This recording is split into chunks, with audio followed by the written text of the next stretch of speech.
I want to talk about today is from conception to spiritual birth. So we all know that Jesus was conceived of the Holy Spirit in Mary, born of a virgin. So that's what happens to us. When someone shares the word with us and the gospel and the good news of Jesus, it's the Holy Spirit working through that person and working in us that it never has before. And what happens is Mary is like our heart.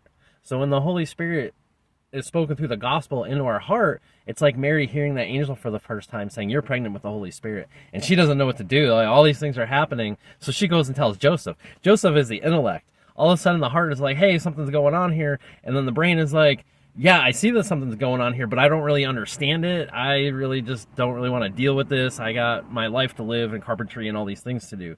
So then all of a sudden an angel appears to Joseph in a dream as well and lets him know that what's going on down there is something good and that he needs to nurture that. And that's when our intellect starts to work with our heart and starts to realize, hey, starts reading the Bible. We start thinking about these things a little bit more. Joseph and Mary start working as this child is growing inside of her womb, the womb of the heart. And, you know, we see where she meets with the mother of John the Baptist. That's like you're meeting with another person who's kind of interested in God too, and they're talking about it, and you're all excited because you're like, wow, something great is happening.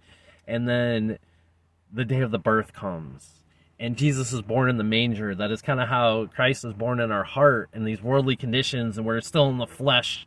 And, you know, this thing is happening in us now that is kind of starting to take over. And so we're going to raise the baby as our own. The heart, Mary, and the intellect, Joseph, are going to raise that baby, that Christ, that spiritual birth, that sanctification process that really brings us closer to being more like Jesus, which is what we're looking to do. In my next video, we're going to move from birth to growing up and see how we grow as Christians. Thank you.